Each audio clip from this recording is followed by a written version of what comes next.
Bonjour à tous, bienvenue sur la chaîne Helleuse Guidance. Je suis Marion et je vous propose d'aller explorer les énergies de votre année 2023. Pour ce faire, on va utiliser un tirage de roue astrologique qui nous permettra d'explorer domaine par domaine la tendance de votre année. Je vous proposerai également dans une seconde vidéo qui sortira aux alentours du Nouvel An un tirage mois par mois pour l'année 2023 également. Afin de ne pas la rater et de pouvoir être notifié de sa sortie, je vous invite à vous abonner et à cliquer sur la petite clochette des notifications. Je vous laisse avec votre tirage, à tout de suite. Les Vierges, allons voir ce que vous réserve cette année 2023. Je vais choisir un arcane majeur par domaine et nous allons voir ce que ça vous annonce pour cette nouvelle année qui s'approche. Allez, Vierge 2023.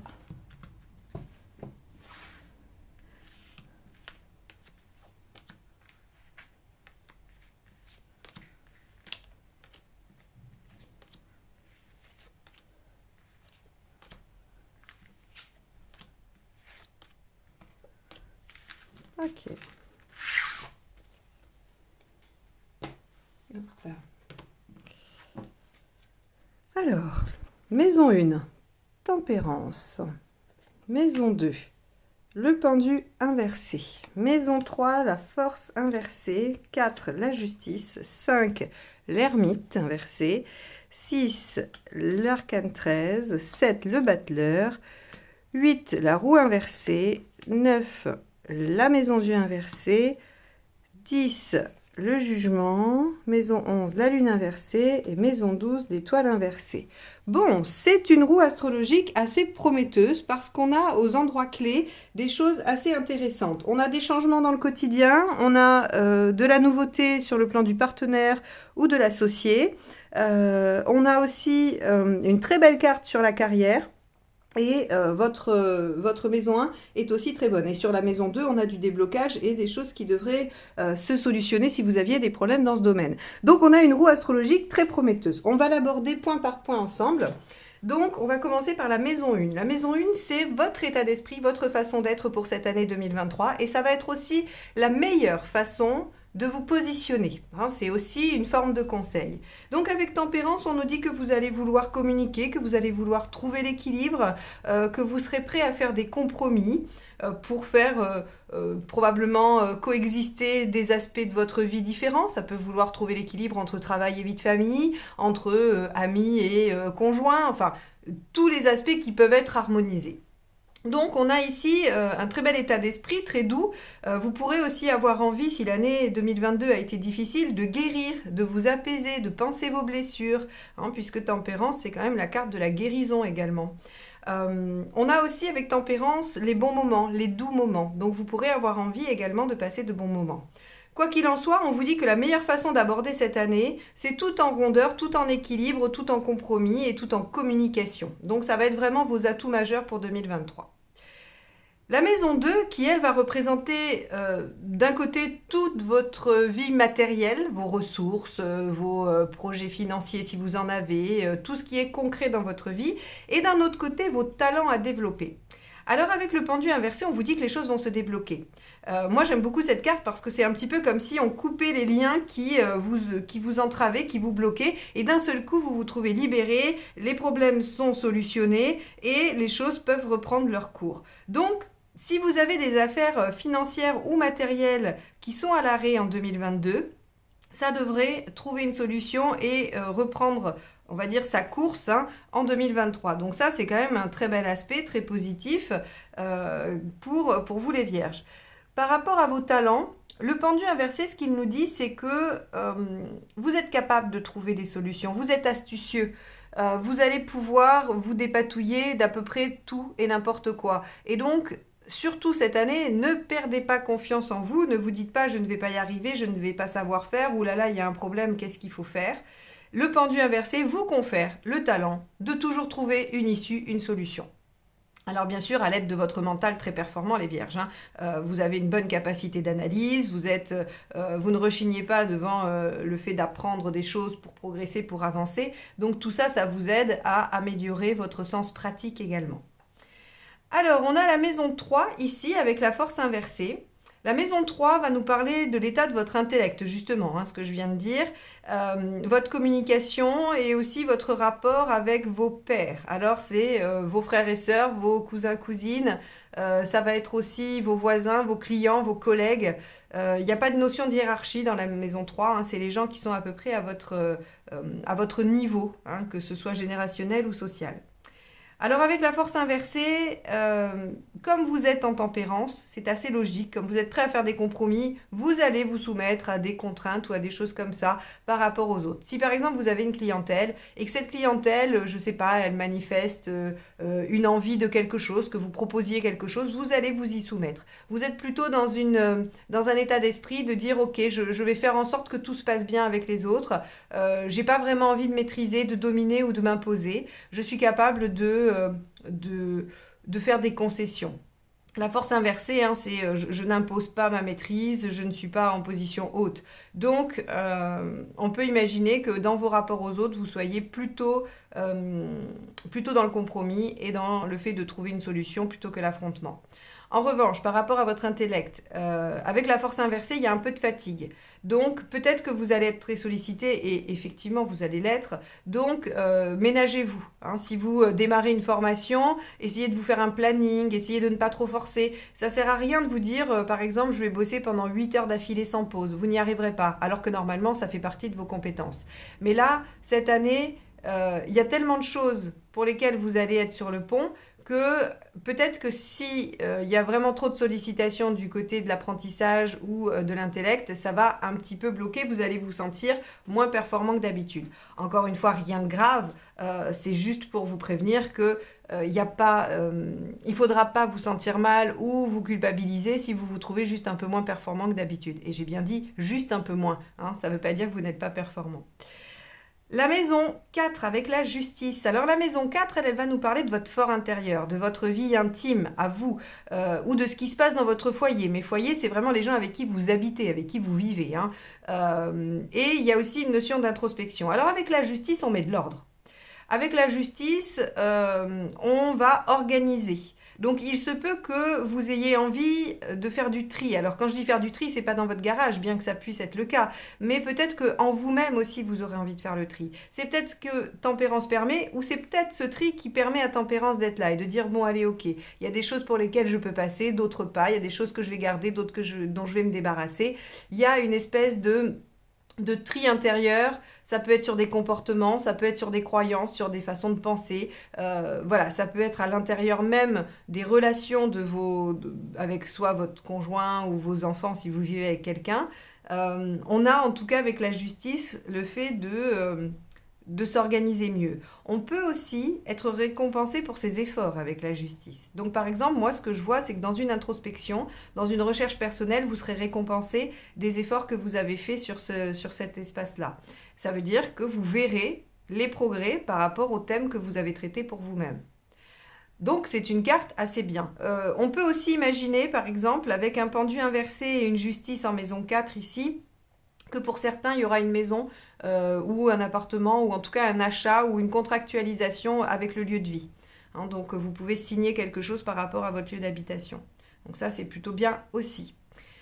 Maison 5, avec l'ermite inversé. Alors la maison 5, elle est chouette. C'est la maison de votre créativité, de vos plaisirs, de vos amours. C'est aussi la maison des enfants si vous en avez. C'est aussi celle qui va nous dire comment vous allez montrer aux autres qui vous êtes. Et par ce que vous mettez en œuvre, par ce que vous créez. C'est pas votre personnalité. C'est ce que vous faites renseigne sur ce que vous êtes. Donc l'ermite inversé, lui, il nous dit que vous allez solliciter, que vous allez être sollicité, que vous allez confronter votre expérience à la réalité. Je m'explique. L'ermite à l'endroit, il fait un travail de recherche. Il regarde son passé, il se dit, voilà, pour telle situation, j'ai agi comme ça. Est-ce que c'était bien? Est-ce que c'était bénéfique? Est-ce que ça m'a apporté plutôt des ennuis? Qu'est-ce qu'il faut que j'en retienne? Il essaye de sortir un mode d'emploi théorique de son expérience. Et lorsqu'il se retourne, il va confronter sa théorie à la réalité. C'est-à-dire qu'il va soumettre ses hypothèses aux autres dans les discussions, mais il va aussi expérimenter dans son rapport aux autres si ce qu'il a déduit de son expérience fonctionne ou est encore à réajuster. Donc ici, dans la maison 5, on vous dit que vous allez expérimenter. Et je ne suis pas étonnée puisqu'encore une fois, on a tempérance dans la maison 1 qui nous dit que vous allez essayer de trouver l'équilibre, que vous allez essayer de faire concilier les choses. Eh bien, l'ermite, lui, il va essayer de se trouver lui-même, de trouver là où est sa personnalité profonde au travers d'expériences en rapport avec les autres. Alors, concernant les amours, pour ceux qui sont en attente de ça, avec un ermite inversé, vous allez être sollicité. Il n'y a pas de souci. C'est-à-dire que des rencontres, des opportunités de rencontre, il y en aura. Et j'aurais même tendance à vous dire qu'il y en a même une qui va se transformer, hein, comme on dit au rugby, transformer l'essai. Donc, plein de sollicitations, mais une relation qui démarre, puisque dans la maison 7, nous avons le battleur. Pour ceux qui sont déjà en relation, on verra, hein, le battleur ne signifie pas que la rencontre. Mais en tout cas, en lien avec cette maison 5 et ceux qui sont célibataires et qui veulent rencontrer, on a la possibilité de démarrer une relation. Vous pouvez aussi, par rapport à vos loisirs, à vos plaisirs, vous pouvez tester plein de choses. L'ermite inversé, ce qui peut vouloir dire aussi, c'est que vous allez peut-être essayer plein d'activités différentes pour voir celle qui vous convient le mieux. Parce que toujours vous êtes en recherche d'équilibre. Vous n'avez pas forcément encore trouvé tout ce qui va vous rendre heureux, tout ce qui va vous satisfaire. Donc, la recherche va vous amener à l'expérimentation finalement. C'est une chouette maison 5. Hein. Maison 6. Alors, maison 6, l'arcane 13. Il va y avoir des changements dans votre quotidien, puisque la maison 6, pardon, c'est tout ce que vous faites au quotidien, c'est comment vous allez rendre service, améliorer votre vie, c'est votre croissance à vous, c'est vos changements. Ça peut être votre santé, votre alimentation. Alors avec l'arcane 13, il y a des changements. Vous pouvez décider de changer de lieu de vie, je l'ai dit. Hein. Vous pouvez décider de changer de mode alimentaire, vous pouvez décider de refaire la déco. Là encore, c'est possible.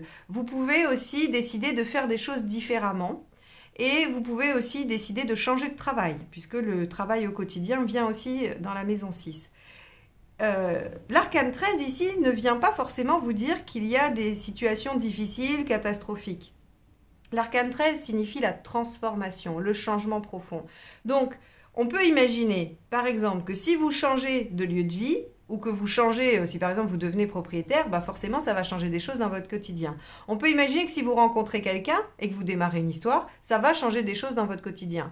On peut imaginer que si vous modifiez votre façon d'être avec les autres, ça va changer aussi des choses dans votre quotidien. Donc vous voyez comment cette arcane 13, elle est plutôt juste par rapport à ce qu'on vient de voir jusqu'à présent. Parce qu'elle vient juste nous signifier que le quotidien que vous aviez jusqu'à présent ne va pas rester intact et va se modifier, va se transformer en profondeur et probablement durablement, puisque l'arcane 13 change en profondeur et de façon durable. Donc, des petites choses qui vont changer. Alors, encore une fois, l'intensité de ce changement va varier selon vos situations. Peut-être que vous allez tout simplement décider de manger différemment.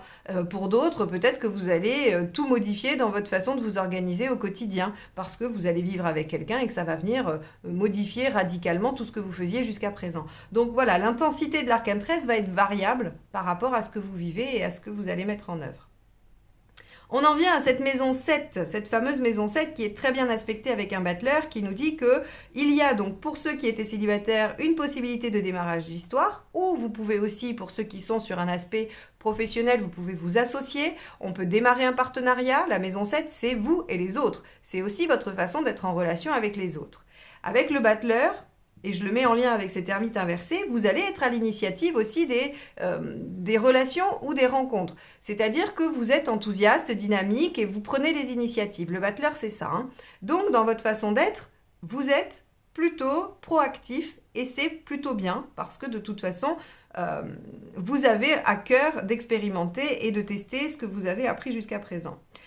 Pour ceux qui sont déjà en relation avec un partenaire depuis longtemps ou voilà, qui ne sont pas dans la recherche d'une nouvelle relation, on a une jeunesse d'esprit, un renouveau qui s'installe, quelque chose qui fait que c'est comme si on pouvait revivre des choses du début. Donc pour une relation de longue durée, on peut imaginer que des projets viennent redynamiser votre relation. Pour ceux qui sont seuls, vous pourrez faire de nouvelles connaissances et peut-être de nouvelles associations. Peut-être vous trouvez un nouveau ou une nouvelle amie proche. On a de toute façon du nouveau dans la relation proche, hein, puisque la maison 7, c'est quand même le duo. Pour les amis plus larges, ça sera la 11. Mais ici, on a le duo. Donc, ça veut dire que vous pouvez aussi rencontrer une amitié assez forte, assez intense, et qui peut prendre de la place dans votre vie au point de changer certaines choses. Donc, une très belle maison 7, très bien aspectée pour vous les vierges. La maison 8. Alors, la maison 8, c'est vos pulsions, vos désirs, vos instincts et l'inconscient. Eh bien, vous aurez envie parfois, et vous devrez vous battre contre ça, vous aurez envie parfois de freiner ou de vous la couler douce. Parce que la roue inversée, ce qu'elle nous dit, c'est que vous avez envie de vous laisser porter. Vous n'avez pas envie d'être à l'initiative et de saisir les opportunités. Quand elle est à l'endroit, vous avez envie de vous la couler douce et de laisser un peu les choses décider pour vous. Alors, ça va avec tempérance, puisque tempérance, elle a aussi envie de plaisir, elle a envie de loisir, elle a envie que les choses soient sympathiques et légères. Donc, évidemment, il y a des moments dans cette année où vous aurez besoin de lâcher. J'aurais tendance à dire que si c'est ponctuel, pas de problème. Après tout, vous n'êtes pas obligé d'être à chaque fois à fond toute l'année. Parce qu'il y a quand même beaucoup de choses qui vont changer et on n'a pas encore vu ici la maison 10. Il y a des choses qui vont changer, il y a plein de nouveautés. Et effectivement, parfois, vous aurez peut-être besoin d'un sas de respiration. Vous aurez peut-être besoin de laisser un peu tomber les choses et d'attendre que ça se passe. Néanmoins, j'ai envie de dire que votre point de vigilance va se situer à un niveau où si vous sentez que vous n'êtes vraiment pas dynamique, que vous ne faites pas les choses alors qu'elles se présentent, et que ça se répète, et que vous voyez que votre vie elle stagne et que les changements attendus ne viennent pas, c'est que vous êtes trop dans cette roue inversée. C'est-à-dire que, évidemment, on peut attendre que l'univers nous apporte de bonnes opportunités, mais il y a un juste milieu, il faut aussi se mettre en action. Quand une opportunité arrive, le déploiement de cette opportunité, il incombe à la personne qui l'a saisie.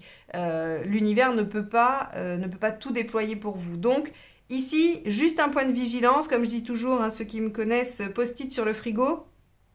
Si je sens que les opportunités passent et que ma vie ne change pas, c'est que je suis trop dans la roue inversée et que je suis trop passive ou passif. Donc, essayez d'être vigilant à ça, c'est vraiment en fait la maison 8, c'est vos travers, c'est ce qui pourrait entraver le bon développement de votre année. Donc on sait que c'est la passivité, c'est le refus de saisir les choses et quand on le sait, on peut plus facilement l'éviter. La maison 9. La maison 9, ça va être tout ce que vous croyez. C'est votre vision du monde. C'est vos études, vos recherches personnelles. C'est un peu tout ça. Alors avec la maison du inversé, moi, j'aurais tendance à dire que vous faites une pause sur la recherche personnelle. Et pour cause, vous êtes en ermite inversé dans la maison 5. Donc, vous avez déjà fait cette période d'introspection et de réflexion. Maintenant, vous êtes dans l'expérimentation et dans l'action. Donc, c'est un peu logique qu'en maison 9, on ait la maison du inversé qui nous dit « Bon, non, on ne prend pas trop de risques, on laisse les choses telles quelles, les prises de conscience ont été faites, maintenant, on essaye de se préserver un peu et de se reconstruire comme ça. » Donc, cette maison 9, elle est assez logique aussi avec le reste de la roue, en disant, bon, l'année 2023 ne sera pas forcément une année de réflexion intense, de recherche personnelle intense, puisqu'il y aura quand même de l'action, des choses à mettre en œuvre. Rappelez-vous, vous devrez quand même vous mettre en action. Et donc, le temps de la méditation et de l'introspection reviendra, mais plus tard. Donc, pas de problématique sur cette maison 9. Quant aux déplacements, peut-être de petits déplacements qui seront, ou des déplacements à longue distance, mais qui seront peut-être un peu entravés, ou voilà. Avec la maison du inversé, on prend pas de risque. Donc, j'aurais tendance à vous dire qu'il n'y a pas de catastrophe. Donc, si vous faites un long voyage, il n'y a pas de problème, il vous arrivera rien. Mais en même temps, comme la maison du inversé nous dit que vous ne prenez pas de risque, que vous ne vous mettez pas en danger, il y a peu de chances que vous mettiez ce genre de choses en place pour 2023. Donc, à voir comment ça résonne pour vous. N'hésitez pas à aller voir la vidéo de votre signe ascendant et de votre signe lunaire pour faire une synthèse complétée. À la limite, vous notez quelques mots-clés sur chacun des domaines pour chacun des signes et vous faites une petite synthèse. Vous voyez si l'ascendant vient nuancer le signe solaire ou s'il vient renforcer un domaine. Si par exemple, dans votre signe solaire et dans votre ascendant, vous avez une maison 10 très très bien aspectée, vous saurez que votre carrière ou votre rôle social sera vraiment en lumière sur 2023 et qu'il faudra baser là-dessus. Si par exemple votre signe solaire est en difficulté dans le plan matériel mais que l'ascendant lui lui est bien aspecté, ça nuancera et vos problèmes seront un peu plus faibles. Voilà comment on peut associer les deux, hein. Donc n'hésitez pas à les regarder et à vous faire votre synthèse pour être plus précis par rapport à votre situation personnelle. Donc là, c'est pareil. Si par exemple, vous avez un ascendant qui vous dit que les voyages sont tout ouverts, eh bien celle-ci vient vous dire que si les voyages sont tout ouverts, c'est que vous ne rencontrerez pas d'obstacles, pas de problèmes et pas de catastrophes dans vos voyages. Voilà.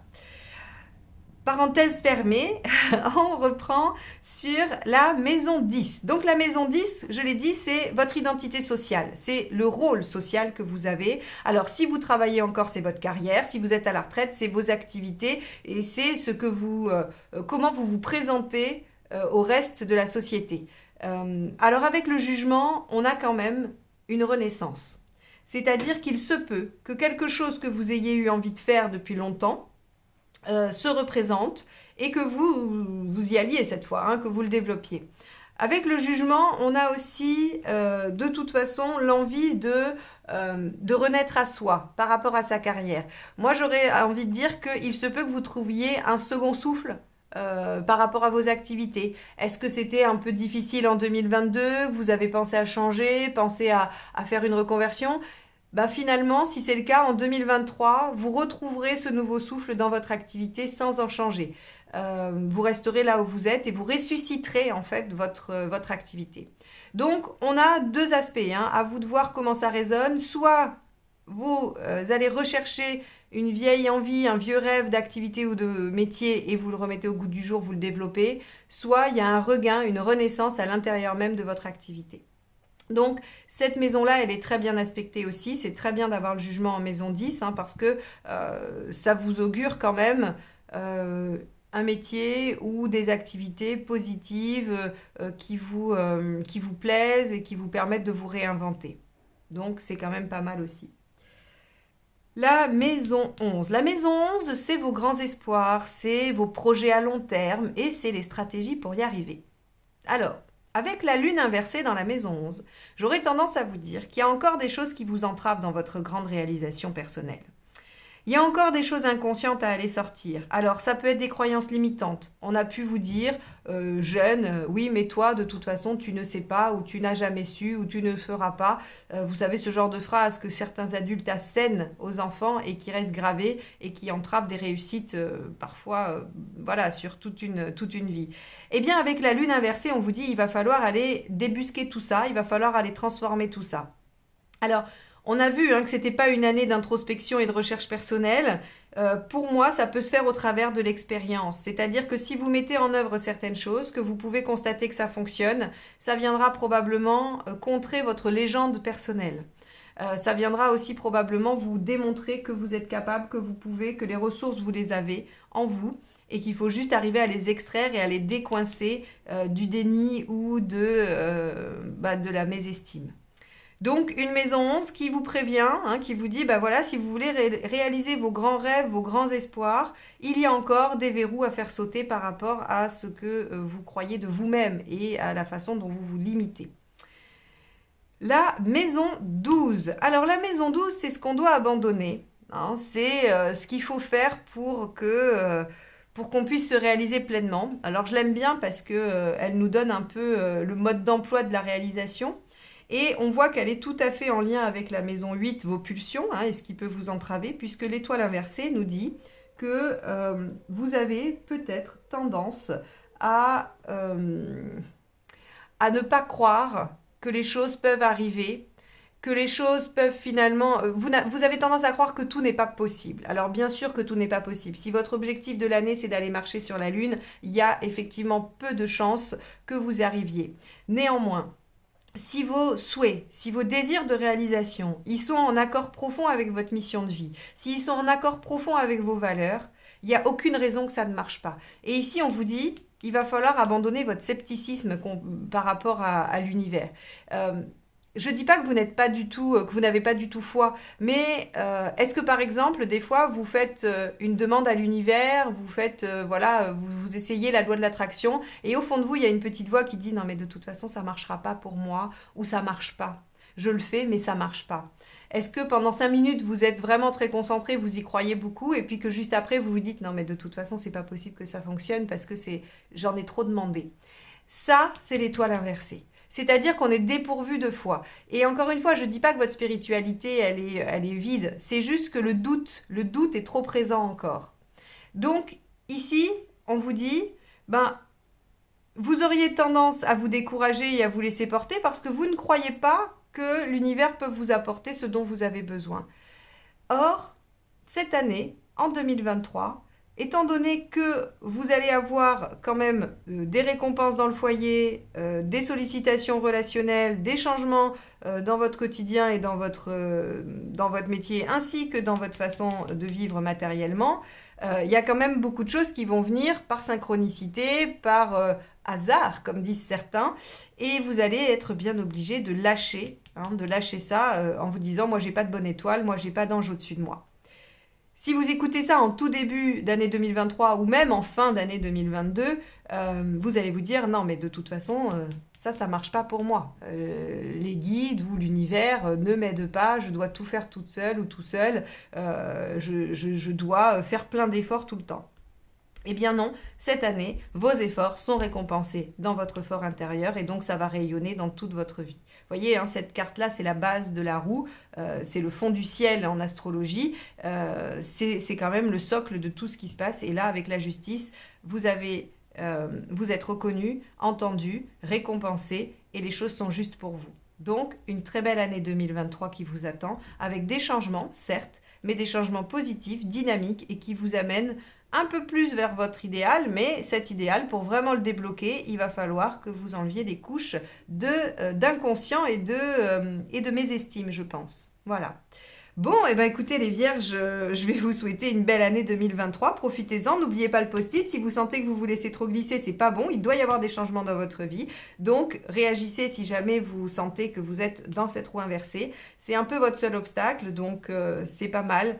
Il y a eu des années pires que ça, je pense, donc profitez-en bien. Et moi, je vous dis à très vite pour de nouvelles guidances. Bye bye.